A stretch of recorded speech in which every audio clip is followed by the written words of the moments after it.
है कि भाई एमएसएमई डे तो रोज एमएसएमई, मतलब कभी लगता है कि ये एमएसएमई साल चल रहा है, ये एमएसएमई सदी चल रही है, क्योंकि लगभग हर दिन एमएसएमई के लिए कुछ ना कुछ अनाउंसमेंट, मतलब हम जो मांगते हैं सर आपसे वो आप देने के लिए, हम समझते हैं कि सरकार की भी लिमिटेशंस है, लेकिन उन लिमिटेशन के साथ साथ मैं समझता हूं कि जितना भी आप कर सकते हैं सर उससे ज्यादा आप हमारे लिए कर रहे हैं। और ये जो जोड़ी है सर आपकी और हमारे जो माननीय सेक्रेटरी साहब की, मैं समझता हूं कि ये इतनी एक गजब टीम है कि एमएसएमई को इनसे बहुत सारी उम्मीदें हैं। सर हमने आपको हमेशा देखा है कि आप एक बोल्ड और क्विक डिसीजन लेने के लिए जाने जाते हैं सरकार में, और वो जो ministry of micro small and medium enterprises में वो भी प्रत्यक्ष दिखाई दे रहा है। सर मैं बस आपको ये कहना चाहता हूं कि 12 मई को भी, 12 मई 2020 को भी आपने हमें संबोधित किया था, हमने कुछ डिमांड की थी आपसे, और 13 मई को वो जो हमने डिमांड की थी उसमें अधिकतर चीजें आपने हमारी मान ली। 13 मई तक एक दिन में आपने वो उनमें से अधिकतर चीजें हमारी मान ली हैं। जिससे हमने कहा कि साहब हमें लिक्विडिटी की प्रॉब्लम है, आपने कहा लो भाई 3 लाख करोड़ ले लो। हमने कहा सर डिलेड पेमेंट की प्रॉब्लम है, आपने कहा 45 दिन के अंदर सब पेमेंट करा देते हैं। हमने कहा कि सर बैंक की जो स्कीम्स हैं वो थोड़ी अलग अलग हैं, आपने कहा चलिए सबकी एक स्कीम कर देते हैं। हमने कहा कि साहब मॉरेटोरियम पीरियड बढ़वा दीजिए, आपने कहा ठीक है कर देते हैं। हमने कहा कि सर आप ये रीस्ट्रक्चरिंग जो है एनपीए का इनको अलाउ कर दीजिए, आपने कहा कि हम रीस्ट्रक्चरिंग क्यों, हम तो साथ में इनको और सबॉर्डिनेट डेट भी दे देते हैं। हमने कहा सर आप एडिशनल वर्किंग कैपिटल, आपने कहा लीजिए 20% एडिशन। हमने कहा कि सर इन एमएसएमई को इक्विटी की प्रॉब्लम है, आपने कहा लीजिए फंड्स ऑफ फंड्स लीजिए। हमने कहा कि सर डेफिनेशन की समस्या और जरूर है, आपने कहा कि डेफिनेशन में मैं ऐसे कर देता हूं कि अधिकतर लोगों को इस फायदा देने के लिए इस डेफिनेशन को बहुत वृहद कर देते हैं और साथ में एक्सपोर्ट की टर्नओवर हटा देते हैं, जिससे जो एक्सपोर्ट है वो हमारा और बढ़ सके। सर बस 2-3 पॉइंट्स और हैं जिनके ऊपर हम आपका और ध्यान चाहेंगे। मैं समझता हूं कि आज हम आपसे बात करेंगे और बहुत जल्द शायद उनमें से भी जो भी संभव हो सकेगा वो आप हमें जरूर देंगे। एक तो सर मेरा ये है कि जो लिटिगेशन है वो काफी ज्यादा बढ़ने वाले हैं एमएसएमई सेक्टर के लिए। अगर कोई स्पेशल ट्रिब्यूनल जैसे सर एनसीएलटी वगैरह थी वो अगर कुछ बना दिया जाए तो बहुत अच्छा है। एक सर हमारा रिक्वेस्ट ये है कि जो इंसॉल्वेंसी बैंकरप्सी कोड में सर 1 लाख रुपए की जो लिमिट बढ़ाकर 1 करोड़ कर दी गई है, उससे सर एमएसएमई थोड़े परेशान है। उनको लगता है कि जो पहले जो पेमेंट की समस्या थी, गवर्नमेंट पेमेंट तो आपने सर समस्या हल कर दी, लेकिन जो लार्ज कॉर्पोरेट में या किसी और डिपार्टमेंट में जो उनको पेमेंट अटका हुआ था, अगर वो लिमिट सर खास तौर से एमएसएमई के लिए 1 करोड़ ही रख दी जाए तो मैं समझता हूँ ये एक सर बड़ा एक इन एमएसएमईज के लिए, हम एमएसएमईज के लिए बड़ी सहायता होगी। और सर एक सरफासी एक्ट है, उसको अगर कुछ दिन के लिए जैसे आईबीसी होल्ड किया है उसको थोड़ा होल्ड कर दिया जाए। और साथ में सर एक रिक्वेस्ट ये है कि ये जो 3 लाख करोड़ का आपने लोन दिया ये बहुत बड़ी सहायता है सर, लेकिन जो इसका रीपेमेंट पीरियड है सर वो 3 साल का है। मतलब 4 साल में 1 साल मॉरेटोरियम पीरियड है और 3 साल का रीपेमेंट। सर मुझे ऐसा लगता है कि जब इस लोन से ना तो कोई कैपेसिटी बढ़ेगी, ना कोई बहुत ज्यादा टेक्नोलॉजी अपग्रेडेशन होगा, क्योंकि ये लोन तो बहुत सारा वर्किंग कैपिटल में यूज होगा, तो इसको जो रीपेमेंट पीरियड है सर उसको अगर थोड़ा बढ़ा दिया जाए तो सर काफी बड़ी एक मदद मिल सकती है हम एमएसएमईज को। और सर जो रीस्ट्रक्चरिंग है वो अगर जो मैं समझता हूं कि एमएसएमई के अलावा अगर और अकाउंट्स में भी अगर ये रीस्ट्रक्चरिंग की फैसिलिटी कर दी जाए तो और भी अच्छा रहेगा। और सर एक चीज और सर, ये एनबीएफसी के लिए जरा अगर एक इन पे क्लोज फॉलोअप रखा जाए कि वो भी इन लोन को दें तो ज्यादा अच्छा है। और जैसे आप हमेशा कहते हैं, मैं समझता हूँ कि हमारे यहाँ क्योंकि चीप लेबर है, यंग जनरेशन है, हमारे यहाँ लोएस्ट टैक्स रेट है, हमारी ईज ऑफ डूइंग बिजनेस की रैंकिंग हमेशा बढ़ती जा रही है। और जैसे अभी हमारे माननीय सेक्रेटरी साहब ने बताया भी है कि जो अभी जो नई गाइडलाइंस आपके लीडरशिप में और सेक्रेटरी साहब की लीडरशिप में जो इशू हो रही है वो भी ईज ऑफ डूइंग बिजनेस में एक बहुत महत्वपूर्ण भूमिका अदा करेगा। सर ये वोकल फॉर ग्लोबल के लिए और एग्री एमएसएमई मैं समझता हूँ ये आत्मनिर्भर भारत में बहुत बड़ा एक रोल प्ले करेगा। मैं आपका स्वागत करता हूं सर कुछ शब्दों के साथ कि सच है विपत्ति जब आती है कायर को ही दहलाती है, सूरमा नहीं विचलित होते, आप जैसे सूरमा नहीं विचलित होते, क्षण एक नहीं धीरज होते, विघ्नों को गले लगाते हैं, कांटों में राह बनाते हैं। मैं स्वागत करता हूं माननीय मंत्री श्री नितिन गडकरी जी का। सर स्वागत है आपका बहुत बहुत इस इंटरनेशनल एमएसएमई डे।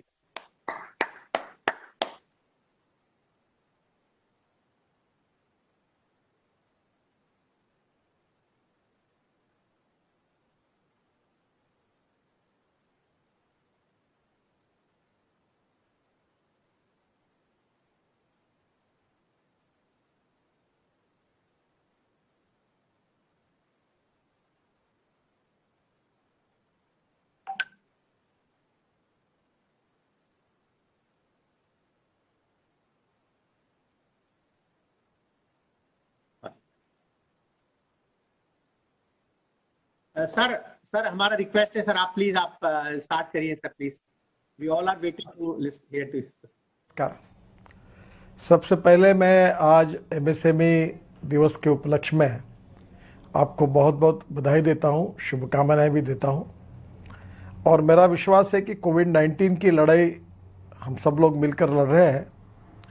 जल्दी ही वैक्सीन मिल जाएगा, उससे हम सबको प्रोटेक्शन भी मिल जाएगा, पर आर्थिक लड़ाई लंबी चलने वाली है।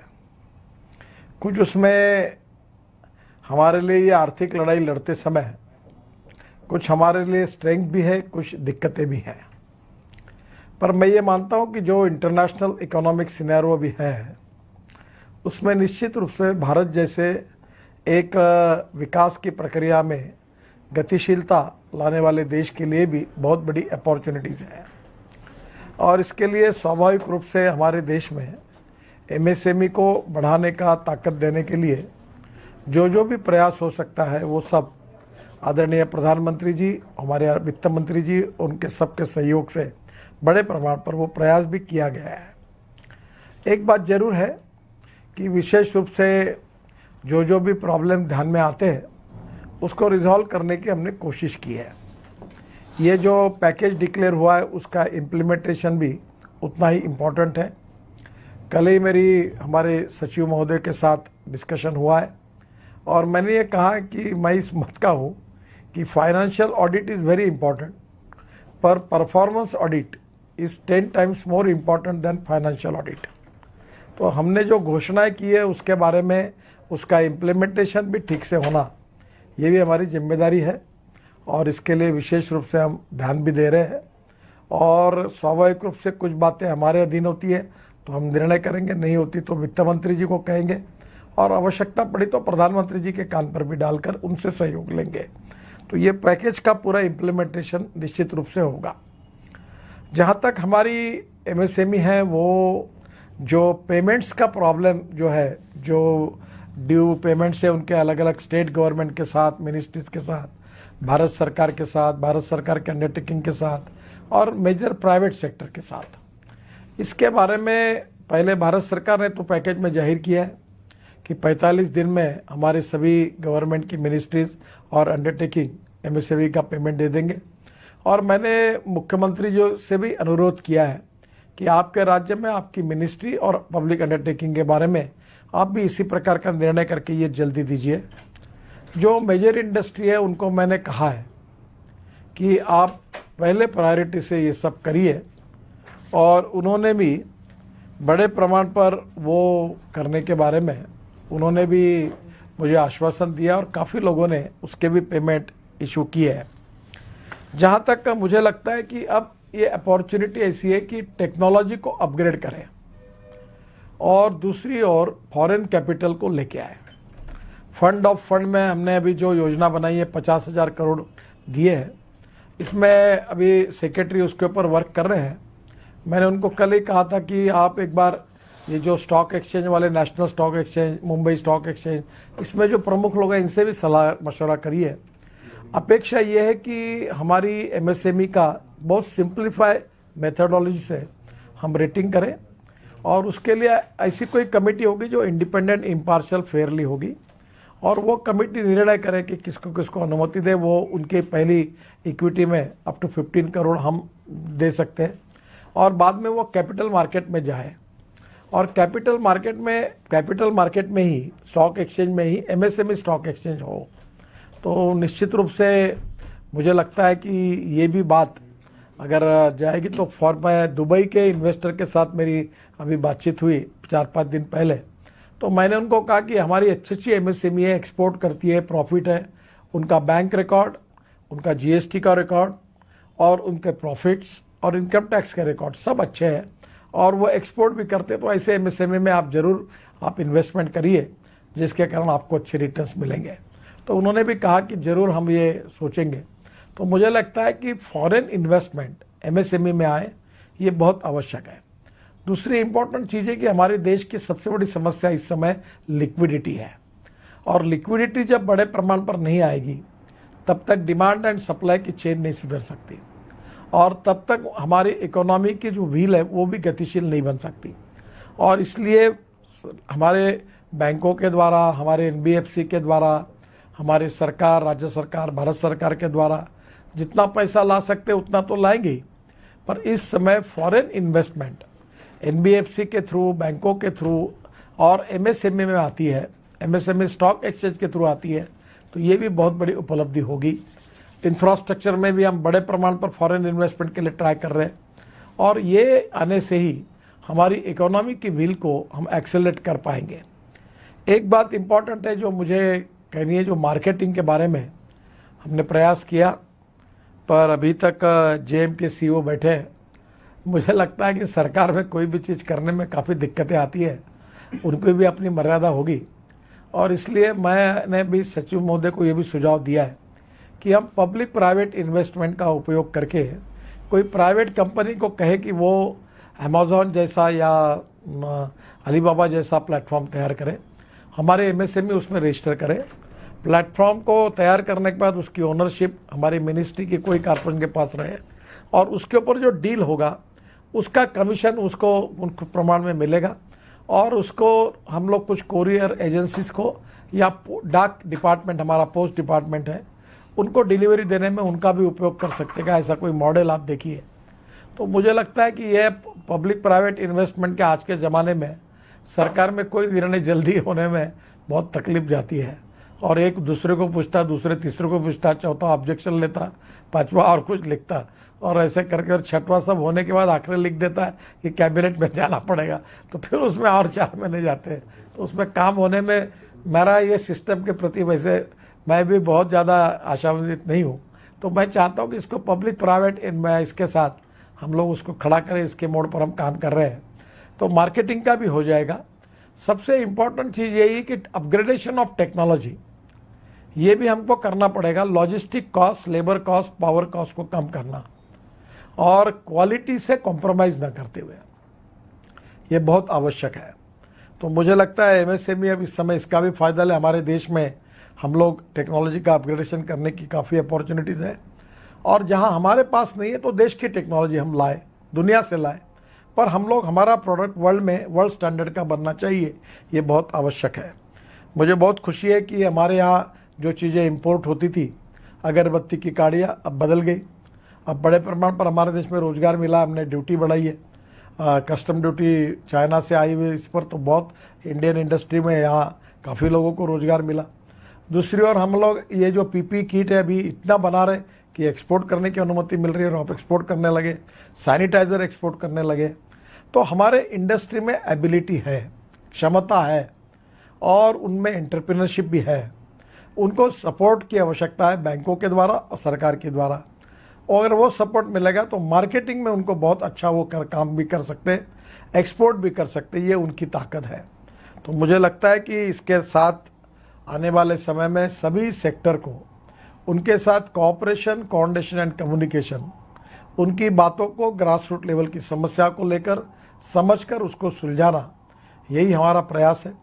चैंपियन जो हमने अभी वेब पोर्टल खोला है उसने कारण भी काफ़ी बड़े प्रमाण पर काम पूरे हुए हैं। आज ये हमें 2-3 अच्छे बड़े बड़े रिपोर्ट मिले हैं एमएसएमई में कैसे रिफॉर्म करें। मैं तो चाहता हूँ कि पूरा सिस्टम डिजिटल बन जाए, ना कोई हमारे ऑफिस में आए, ना कोई परमिशन के लिए आए, ना कोई एनओसी के लिए आए, ना कोई लाइसेंस के लिए आए। इतने डॉक्यूमेंट पेश कर दो, इतने दिन में लेके जाओ। ये पूरी सिस्टम को डिजिटलाइज करना ये भी एक बड़ा आह्वान है और हमारे सेक्रेटरी बहुत अच्छे हैं, उनको भी पुराना एक्सपीरियंस अच्छा है। ये चैंपियन जो वेब पोर्टल बना उसमें उनका बड़ा योगदान है।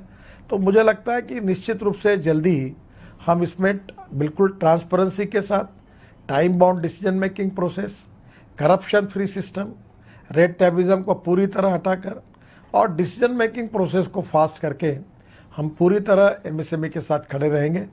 स्टेट गवर्नमेंट के साथ भी हम लोग कोऑपरेशन कर रहे हैं, कोऑर्डिनेशन कर रहे हैं, उनका भी सहयोग लेंगे।